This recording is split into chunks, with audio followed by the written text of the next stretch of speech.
యోహాను సువార్త 13:26. అందుకు యేసు, నేను ఒక ముక్క ముంచి ఎవనికిచ్చేదనో వాడే అని చెప్పి ఒక ముక్క ముంచి సీమోను కుమారుడగు ఇస్కరియోతు యోదాకిచ్చెను. వాడు ఆ ముక్క పుచ్చుకొనగానే సాతాను వాణిలోనికి ప్రవేశించెను. మహోన్నతుడా, వాక్యమైండి మా యొద్దకు వస్తున్న డాడీ, మీ శక్తి, మీ బలము, మీ ప్రభావం నీ సేవకుని మీద ఉండినట్లు, వినుబుద్ధి నీ బిడలకు కలుగునట్లు నీ కృప అనుగ్రహించబడునుగాక. యేసు నామములో ప్రార్థిస్తున్నాము తండ్రి, ఆమేన్.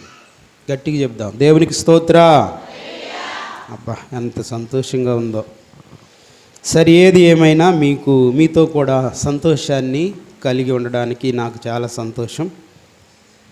నలుగురిలోనికి వచ్చి ఇలాగ దేవుని సమాజ మందిరంలో ఆరాధన చేస్తున్నప్పుడు దొరికే సంతోషం భూమి మీద ఎక్కడ దొరకదు. మీ డ్వాక్రా సంఘాల్లో కూడా దొరకదు. అక్కడికి వెళ్ళిన కాడి నుంచి ఒకళ్ళ మీద ఒకళ్ళు పడి తిట్టుకోవడం తప్ప ప్రేమలో ఆప్యాయతలు అక్కడేమి ఉండవు. కనుక ఇక్కడ మాత్రం ఏముంటుంది?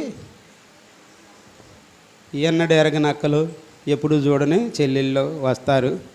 మీరు అందరికీ వందనాలు చెప్పుకొని మీరు చక్కగా దేవుని ఒకరినొకరు ప్రేమ పంచుకునే అవకాశం దేవుడు ఇచ్చాడు. దేవునికి స్తోత్రం. ఇంతకీ మీరు ఒకరినొకరు వందనాలు చెప్పుకున్నారా? అది అది అది ఇప్పుడు మొదలన్నమాట. అంతా మాయావేశమే, మాయతనం తప్ప ఏమీ లేదు. సరే, మంచిది. మీరు మంచోళ్ళో చెడ్డోళ్ళో నేను తేల్చడానికి యోగ్యుని కాదు, కానీ దేవుడే మనకు మంచి ప్రవర్తన కలుగజేయునుగాక. సరే, మంచిది. యేసు ప్రభుకి 12 మంది శిష్యులు ఉన్నారు. చాలా రకాలైనటువంటి పనిలో ఉన్న వారిని దేవుడు పిలిచారు. ఈ పనిలో ఉన్న వారిని దేవుడు పిలిచి ఏమన్నాడంటే, నా శిష్యులుగా మీరుండండి అన్నాడు. ఇంతకీ వారికి నా శిష్యులుగా ఉండమన్నారని చెప్పేసి యేసయ్య అంటే తిరుగుతా ఉన్నప్పుడు వాళ్ళకి డౌట్ వచ్చింది. ఏమని డౌట్ వచ్చిందో తెలుసా? మరి ఇంత తిరుగుతున్నాము, మా సంగతి ఏంటి? పగలంతా బోధలోనికి మీరు చెప్పే బోధ వింటున్నాం, రాత్రంతా మీరు ప్రార్థన చేపిస్తున్నారు, ఆ ప్రార్థనలో వచ్చో రాకో ఎట్టో గట్ట ఇబ్బంది పడుతున్నాం. మరి ఇంతకీ మాకు కలిగే ఫలం ఏంటి అని వాళ్ళల్లో వాళ్ళకి తర్జన భర్జనలు జరుగుతూ ఉన్నాయి. అందులో తెలివిగానో అమాయకంగానో ఉండదు, కడుపులో మాత్రం ఉంచుకోడు నాకులాగా.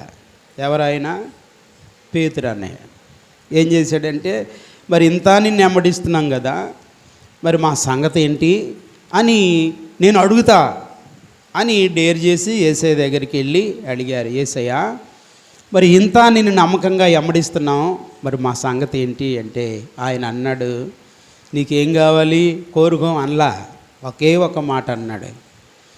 మీరు నన్ను ఎమ్మడిస్తున్నారు, మీరు నాకు నమ్మకస్తులుగా ఉన్నారు, చాలా సంతోషం. అయితే ఇహమందు 100 రెట్లు మీకోసం ఉంది.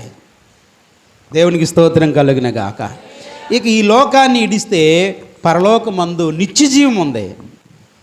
ఏం కావాలి పేతురు అని అడిగితే, అది చాలయ్యా అని సంతోషంతో వెళ్ళి శిష్యులతో, రే మనం ఇలాగ తర్జన భర్జన చేసుకున్నాం, తీరా చూస్తే యేసయ్య ఇలా అన్నాడు రా, ఇహమందు మనకు 100 రెట్లంట, పరమందు నిత్యజీవం అంట. ఇంకంతకు మించి మనకేం కావాలి? బ్రతికి ఉంటే ఆయన కృపలో ఉంటాము, చనిపోతే ఆయనతో ఉంటాము, మనకి ఇంకేం కావాలి అని తృప్తి పొంది వాళ్ళు నమ్మకంగా ఎమ్మడిస్తున్నారు. ఈ 12 మందిలో 11 మంది ఏం చేస్తున్నారంటే, యేసయ్య అక్కడ కూర్చుంటారు, యేసయ్య ఏం మాట్లాడతారు, యేసయ్య మాటల్లో ఉన్న అసలు అర్థాలు ఏంటి అని రీసెర్చ్లో ఉన్నారు. ఎవరో ఈ 11 మంది. కానీ బందిపోటు దొంగ బరబ్బా దగ్గర నుంచి వచ్చి, యేసు మాటలు నన్ను ఆకర్షిస్తున్నాయి, యేసయ్య వలే నేను ఉండాలని నేను ఆశపడుతున్నాను, యేసు వైపు తిరగాలనుకుంటున్నాను అని సమర్పించుకొని బందిపోటు దొంగ బరబ్బాను సైతం ఎదిరించి ఇస్కరియోతు యోధ అనేవాడు యేసయ్య దగ్గరికి వచ్చాడు. ఈ 11 మంది అన్నారు, అయ్యా మీరు గినక వాడిని చేర్చుకుంటే అగ్నికి చేతలు పట్టినట్టే. అగ్నికి చేతలు పడద్దా? కానీ ఈడు అలాంటి క్రూరుడు, కాబట్టి వీడిని మన పక్షాన్ని ఉంచుకోవడం మంచిది కాదు అంటే, నా తండ్రి సృజించిన సూర్యుడు దేవుని ఎరగనంటే నన్ను ఎరిగిన వారికి ఒకలాగా, నన్ను ఎరిగిన వారికి ఒకలాగా చేయట్లేదుగా పేతురు, కాబట్టి నువ్వు కొంచెం మౌనంగా ఉండు అని ఆయన నివారించారు. అయినా వాడి స్వభావాన్ని ఎరిగినటువంటి వారు కాబట్టి ససేమిరా 12వ వాడిగా చేర్చుకోవటం వాళ్ళకి ఇష్టం లేదు. యేసయ్యే చేర్చుకున్నాడు. ఎందుకంటే మరి చెడిన వాడిని చెడినట్లుగానే విడిచిపెడితే వాడు ఎలా బాగుపడతాడు అనుకున్నాడో ఏమో. ఎందుకంటే నశించిన దానిని వెతకి రక్షించడానికి వచ్చానని చెప్పాడు. అలాగే నశించిపోతున్న యోధా ఇస్కరియోతును కూడా చేర్చుకున్నాడు. ఇక అతని గురించి రాయబడినటువంటి కొన్ని మాటలు నేను మీకు జ్ఞాపకం చేస్తాను. ఏమని రాయబడి ఉంది అంటే, అప్పుడు ఆ 12 మందిలో ఒకడు ఇస్కరియోతు యోధా. మత్తయి సువార్త 26:14 వచ్చింది. ఎంతమందిలో ఉన్నాడంట? 12 మందిలో ఒకడు. ఈ 12 మందిలో ఒకడు ఎవరు అంటే, ఆయనను అప్పగించడానికి సిద్ధపడిన యోధా. ఇప్పుడు నేను మీకు ఒక మాట చెబుతున్న, జాగ్రత్తగా వినండి. ఇక నా వైపు చూడండి. ఎన్ని బోధలు విన్నా నా స్వభావం మాటలా, ఎన్ని ప్రార్థనలు చేసినా నా వ్యక్తిగతంగా నాకు ఒక దరిద్రత, బలహీనత ఉంది. అది నేను మాటలా మానకుండా నేనేం చేస్తున్నానంటే, నేను ఒక అయ్యగారిని లేకపోతే నేను ఒక విశ్వాసిని అని మనం కొనసాగుతూ ఉన్నాం. కొనసాగుతూ ఉంటే దేవుడు ఎందుకు ప్రేమ చూపిస్తున్నాడంటే, నా బిడ్డలు ఏదో ఒకరోజు చచ్చేలోపు, నా దగ్గరకు వచ్చేలోపు ఏమైనా మారతారేమో. ఏంటండి మా దగ్గర ఉన్న బలహీనతలు ఏంటంటే, నువ్వు అయ్యగారు అరువు మొత్తుకో సావు, 1వ తారీఖు రాను, 2వ తారీఖు రాను, 3వ తారీఖు రాను, 15వ తారీఖు రాను. ఇది ఏంటి చెప్పండి? మన స్వభావం. ఈ స్వభావాన్ని మానుకోకుండా ఉన్న కారణాన్న, ఈ స్వభావాన్ని అనుసరిస్తూ ఉంటే దుష్టుడు పొంచి ఉన్నాడు. ఈ స్వభావాన్ని అధిగమిస్తే దేవుడు పొంచి ఉన్నాడు నిన్ను సరిచేయడానికి. దేవునికి మహిమ కలుగునుగాక. ఈ సంగతి బాగా గుర్తుపెట్టుకోండి. అందుకే మీ విరోధి అయిన అపవాది, 1 పేతురు 5:8 ఏం చదువుతున్నాం? మీ విరోధి అయిన అపవాది గర్జించు సింహం వల్లే ఎవరిని మింగుదునా అని వెతుకుతూ. ఎందుకు వెతుకుతున్నాడు? అమ్మ వినాలి. ఎందుకు వెతుకుతున్నాడు? ఊర్లో జనం లేరా? లేదు. వాడికి ఎవడు కావాలంటే నువ్వు ఎంత చెప్పినా వినకుండా గాలికి వదిలేసి ఆ మాటలను నీకు నచ్చినట్టు బ్రతకటానికి నేర్చుకున్న చెడుతనం ఉంది. దానిని అనుసరిస్తూ ఉంటే అది ఆడుకు సంబంధించిన లెక్క. అందుకే వాడు జ్వరపడడానికి ఎదుగుతున్నాడు. నా బ్యాచ్ ఎక్కడున్నారు? వాళ్ళు వింటారంతే, చెయ్యరు. వాళ్ళు హృదయంలో చేర్చుకోరు. వాళ్ళ చెవిలోకి వెళ్ళొద్దంతే. అక్కడ నుంచి హృదయంలో ఉండనివ్వను నేను. ఎందుకంటే ఆ హృదయంలో ఉన్న శరీర తలంపులు నావి. ఇక ఇప్పుడు జరుగుతున్న విషయం ఏంటి అంటే, మీరు గమనించండి. గలతీ పత్రిక 5వ అధ్యాయం 16వ వచనాన్ని ఒక్కసారి మీరు చదువుతా వచ్చినప్పుడు అక్కడ ఏమని రాయబడి ఉంది అని మనం చదివితే, త్వరగా మనం ఆ విషయాన్ని చదువుదాం. నేను చెప్పునదేమనగా, ఎట్లా నడుచుకోవాలి? శరీరం కనుక నీ మీద పెత్తనం చేస్తుంది. నేను వద్దన్న పనే చేస్తున్నాను. అపోస్తలుడైన పౌలు అంటాడు, నేనేం చేయాలనుకుంటున్నాను దాన్ని చేయట్లేదు, నేనేం చేయకూడదు అనుకుంటున్నాను దాన్ని చేస్తున్నాను. నువ్వు కూడా అలాగే అనుకుంటున్నావు. నేను 1వ తారీఖు వెళ్ళాలనుకున్నాను, కుదరట్లేదు. 2వ తారీఖు కుదరట్లేదు. 3వ తారీఖు కుదరట్లేదు. కారణం నువ్వు కొన్నిసార్లు నువ్వు కాదు, నువ్వు అనుకుంటున్నావు. నీ శరీర బలహీనతల్లో ఉన్న దాక్కున్న దుష్టుడు ఒకడున్నాడు నిన్ను నాశనం చేయడానికి.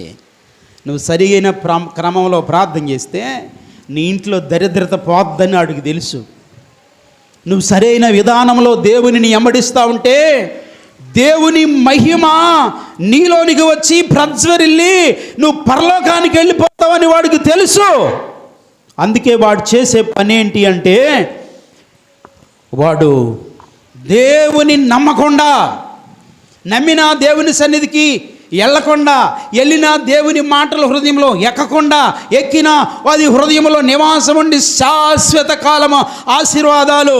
ఏం చెప్పాడు పేతురన్నకి? ఇహమందు 100 రెట్లు, పరమందు నిత్య జీవం. ఈ 2 పాయింట్లను మీరు దాటిపోవాలి. ఇది దుష్టుని యొక్క ప్రణాళిక. చెప్తాడు అయ్యగారు, చేయటం కుదరదు అని వాడు చెవిలో జోరేగిలాగా చెప్తాడు వాడు. ఆయన మాత్రం కుదురుగా ఉంటున్నాడా అని మళ్ళా ఇంకొక అడ్జస్ట్మెంట్ చేస్తాడు. నేను అంటాను, తిండి తిప్పలు మానేసి, డబ్బులు లాభం చూసుకోకుండా అప్పుల పాలు అయిపోతూ మీ ఆత్మల కొరకు ప్రయాసపడుతున్న ఒక సేవకునిగా 2 చేతులు ఎత్తి బ్రతిమలాడుతున్నా. ఏంటో తెలుసా? మీరు నమ్మకంగా ఉంటే, మీరు నాతో పాటు పరలోకం వస్తే, మిమ్మల్ని తండ్రి దగ్గర చూపించి తండ్రిచ్చే కిరీటాన్ని పొందుకోవాలనే ఆశ తప్ప మిమ్మల్ని ఒత్తి పిండి మీ దగ్గర వసూలు చేసే ఆలోచన ఇప్పటికీ నాకు లేదు. పులిపేట మీద ఉండి ఈ విషయాన్ని చెప్తున్నా. మీ ఆత్మల కొరకైన ప్రయాస తప్ప మీ కొరకైన లాభం ఎట్లా సంపాదించాలని ఆలోచన లేకుండా ఒక నమ్మకంగా సేవ చేస్తుంటే, ఈ సేవలో ఉన్న నిన్ను అంత ఆషామాషిగా విడిచిపెడతాడని నేను అనుకోవట్లా. వాడు ఉద్యోగం చేసుకుని హాయిగా బ్రతికి, వాడు భార్య పిల్లలతో పస్తు లేకుండా, వాడు కోరుకున్న ఆశలతో కార్ల మీద తిరగాలి అనుకున్నాడు. వాడిని తీసుకొచ్చి మీ దగ్గర కట్టి పడేశా. వాడిని మీరు ఏడిపిచ్చుకు చంపుకు తిన్నారు. ఇప్పుడు మీరు ఏగండి అని ఆ భయంకరమైన దుస్థితిలో మిమ్మల్ని పడగొట్టడం నాకు ఇష్టం లేదు.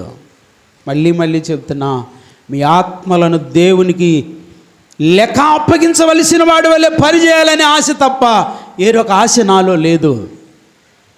అందుకే దేవునితో కూడా చాలాసార్లు చెప్తున్నా, నీ పిల్లలు పేదలు ఇవ్వట్లేదో, ఇవ్వడానికి బుద్ధి లేక ఇవ్వట్లేదో నాకు తెలియదు, కానీ ఏదైనా రోగం పాలు చేస్తే మళ్ళీ అందరినీ అడుక్కొని మీ నామాన్ని అవమానపరచాలి.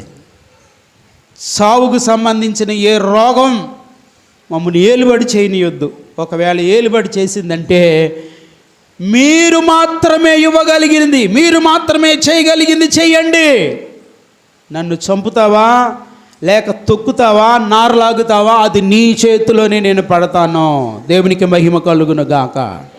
ఇదే సమర్పణ 11 మందిది. అందుకే దేవుని మాటలతో తృప్తి పొందారు. కొన్నిసార్లు వారికి వెళ్ళిపోవాలనిపించినప్పుడు యేసయ్య అన్నారు, ఇదిగో మీరు వెళ్ళిపోండి అన్నాడు. అప్పుడు వాళ్ళు అన్నారు, యేసయ్యా నువ్వు నిత్య జీవం మాటలు గలవాడు, నీ మాటలు వింటేనే మా జీవితాలు ధన్యమైపోతున్నాయి, మేము ఎక్కడికి వెళ్తాం అని యేసయ్యను వారు పొగిడారు. యేసయ్యను వారు మహిమపరిచారు. నీ నిత్య జీవపు మాటలు వినటానికే మేము ఈ వద్ద ఉన్నాం, మాకు ఈ జీవితం ధన్యమైపోతుంది. ఎందుకంటే మమ్మల్ని గద్దించేవారు, బుద్ధి చెప్పేవారు లేరయ్యా, నీవే మా ప్రభుడవు. దేవునికి స్తోత్రం. కానీ 11 మంది ఇలాగ అనుకుంటూ దేవుణ్ణి వెంబడిస్తున్నారు. కానీ 12వ వాడు మాత్రం వాడు స్వభావం మారట్లా. నేను ఆలోచన చేశాను, నిద్ర పట్ల నాకు 12 మందిలో ఒకటిగా ఉన్నాడు. వీడికి ఎందుకు సాతాను ప్రవేశించింది? పైగా యేసయ్య రొట్టె ముక్క ఇస్తే యేసయ్య చేతిలో దెయ్యం ఉందా? లేదుగా. యేసయ్య ఇస్తే యేసయ్య పరిశుద్ధుడు, యేసయ్య పరలోకవాసి. అంత పరిశుద్ధుడు చేతుకుంట ఇచ్చిన రొట్టె ముక్క ద్వారా సాతాను ప్రవేశించడం ఏంటి? నేను ఒక మాట చెబుతున్నా, 12 మందిలో ఒకడుగా ఉన్నాడు. కానీ 12 మంది ఎలాగ దేవుణ్ణి వెంబడిస్తున్నారో ఈ సంగతి పరీక్షించలా. చేతులెత్తి దేవునికి స్తోత్రం చెప్దాం. ఈరోజు చెప్తున్నా, మళ్ళీ నా ద్వారా చెప్తున్నా, సేవకుడు ఎలాగ బ్రతుకుతున్నాడు, వాడి విశ్వాసం ఏంటి, ఆ ధైర్యం ఏంటి? ఏమీ లేకుండా కూతురు పెళ్లి చేయటం, ఏమీ లేకుండా ఇల్లు కట్టడం ఏంటి, ఏమీ లేకుండా మందిరం కట్టడం ఏంటి, ఏమీ లేకుండా. ఎప్పుడైనా అసలు నన్ను గురించి ఆలోచన చేశారా? ఒకవేళ అప్పులు ఇస్తున్నారంటే అప్పులు ఎవరిస్తారు? మీరు ఒక ఇంటికి వెళ్ళండి, యేసుప్రభు వారు ఒకసారి వాళ్ళ శక్తి మీద, వాళ్ళ సామర్థ్యం మీద ఆధారపడాలని, అబ్బాయి నేను పంపుతున్నాను, మీ జోలి వేసుకోవద్దు, అంటే సంచి తగిలించుకోవద్దు, మీరు చెప్పులు కూడా వేసుకోవద్దు, వెళ్ళండి అన్నాడు. అనగానే వాళ్ళు యేసయ్య చెప్పాడని వెళ్ళారు. అయ్యా యేసు ప్రభు శిష్యులు కదయ్యా మీరు, అయ్యా చెప్పులు వేసుకోండి అయ్యా, చెప్పులు కొనుక్కొచ్చి చెప్పులు ఇచ్చారంట వాళ్ళకే. అయ్యా యేసు ప్రభు శిష్యులు కదయ్యా మీరు, మీకు ఇదిగో యేసయ్యమ్మని తిరిగి శిష్యులు వచ్చారు, మన ఇంటికి రావడం ఎంత ధన్యత అని వాళ్ళని పోషించారంట. అప్పుడు వాళ్ళు వెళ్ళి వారానికి వచ్చారో 2 వారాలకు వచ్చారో, వాళ్ళు వచ్చిన తర్వాత మీకేమైనా తక్కువైందా అని అడిగారంట యేసయ్య.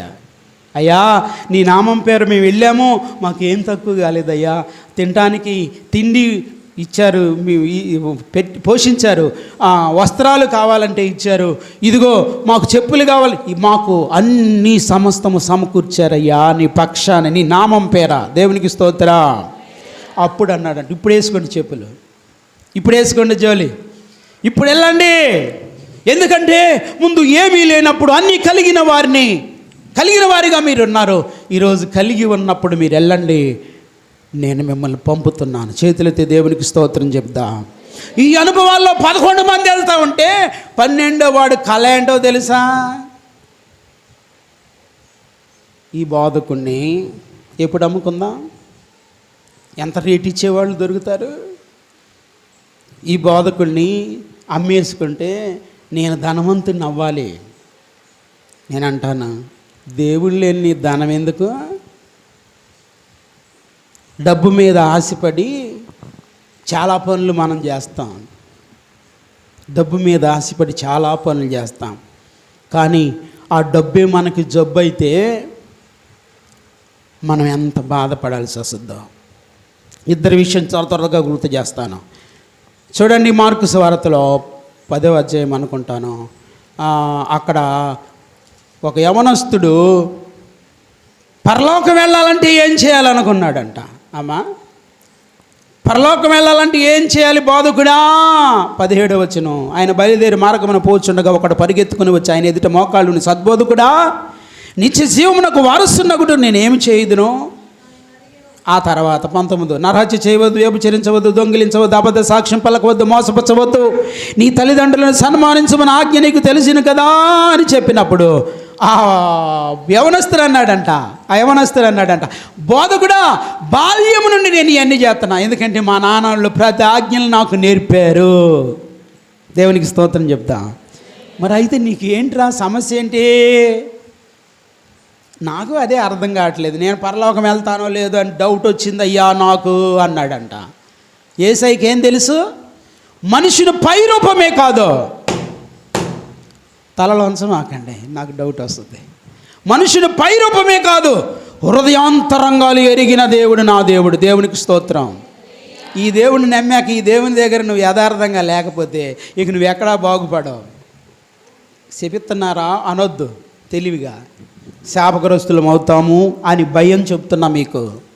నేను అందుకే భయపడుతున్నా. సచ్చేలోపు ఈ పరిశుద్ధత ఎక్కడైనా పోగొట్టుకుంటానేమని భయం, వణుకు నాకు పట్టుకుందే. చూపుల్లోనైనా, తలంపుల్లోనైనా, మాటలోనైనా నాకు దురుసుతనం ఎక్కువ.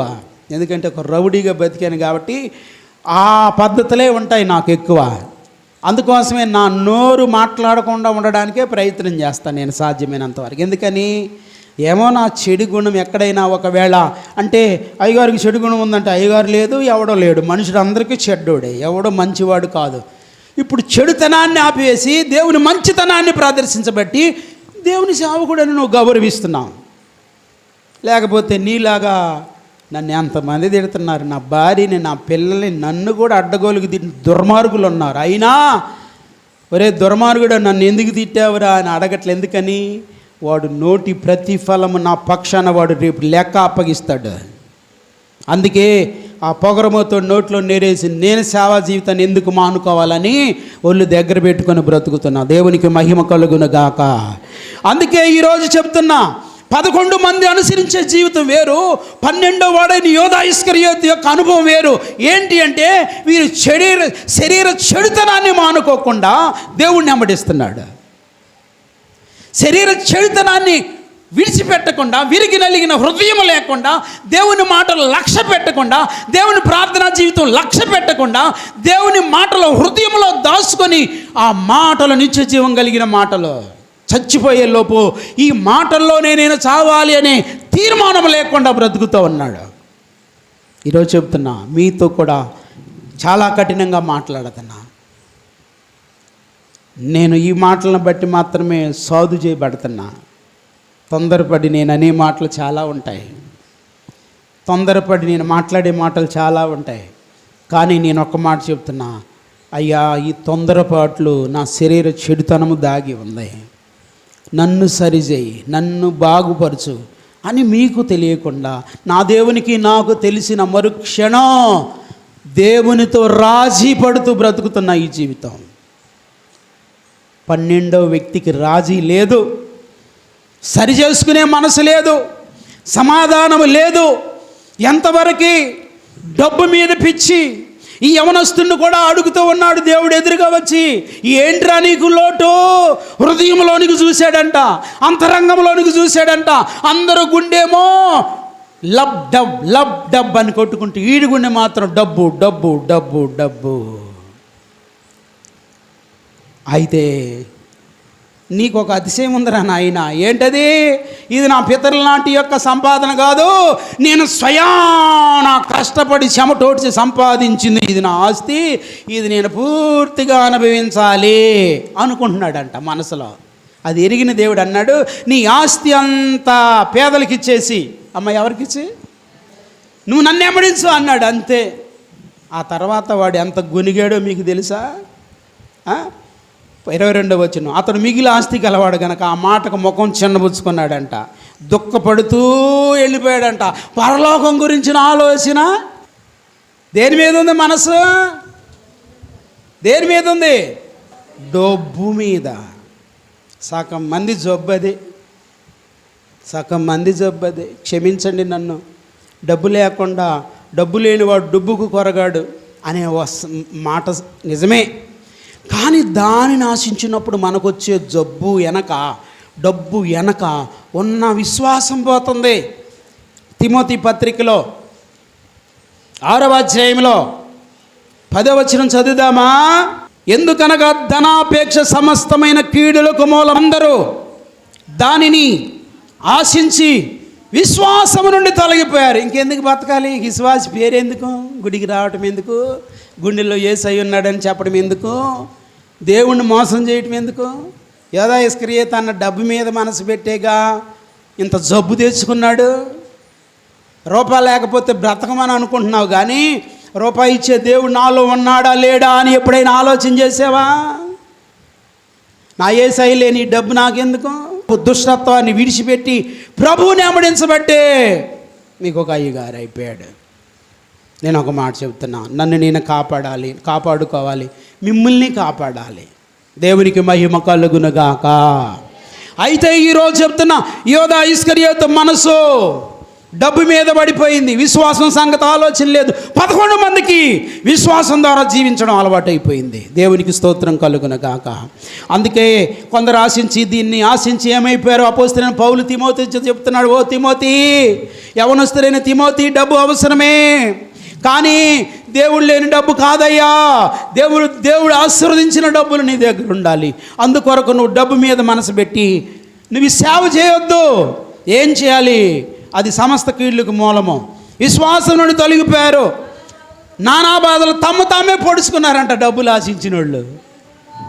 దైవజనుడా, నీవైతే వీటిని విసర్జించి నీ భక్తిని, విశ్వాసము, ప్రేమ, ఓర్పు, సాత్వికము సంపాదించుకో. దేవునికి స్తోత్రం కలుగునుగాక. అమ్మ దైవజనుడే కాదు, విశ్వాసి కూడా ఏం సంపాదించుకోవాలి? నాతో కలిసి చెప్పండి. నీతిని, భక్తిని, విశ్వాసమును, ప్రేమను, ఓర్పును, సాత్వికమును సంపాదించుకొనుటకు ప్రయాసపడుము. విశ్వాస సంబంధమైన మంచి పోరాడము, నిత్య జీవము చేపట్టుము. దాని పొందుటకు నీవు పిలువబడి అనేక సాక్షులు ఎదుట మంచి ఒప్పుకుంటివి. దేవునికి స్తోత్రం. ఇప్పుడు చెప్పండి, యోధా ఇస్కరియోతు ఇలాంటి సమర్పణలో ఉన్నాడా? 11 మంది ఇలాంటి సమర్పణలో ఉన్నాడు. 12వ వాడు ఎలాంటి సమర్పణలో ఉన్నాడంటే, ఇహలోక సంబంధమైన దానమును ఆశించి యేసయ్యను ఎప్పుడు పట్టుకోవాలి, ఎన్ని సంవత్సరాల తర్వాత దొరుకుతాడు, ఎక్కడ దొరుకుతాడు, దొరికితే ఎట్లా అప్పగించాలి, డబ్బులు బాగిచ్చే వాళ్ళు ఎక్కడున్నారో. అందుకే ఈ భ్రష్టమైన హృదయం యోధా ఇస్కరియోతుకి. 12 మందిలో 11 మందిని శరీరం శోధించింది. ఆత్మకు శరీరం ఆత్మకు వ్యతిరేకంగా పనిచేస్తున్నప్పుడు వాళ్ళు విరిగి నలిగిన హృదయముతో దేవుని సన్నిధిలో ఉన్నారు. కానీ 12వ వాడు నిలవలేదు. వాడు ఈరోజు చెప్తున్నా, దేవుని సన్నిధిలో నిలబడనటువంటి ఒక బలహీనత నిన్ను కూడా ఏలుబడి చేస్తుంది.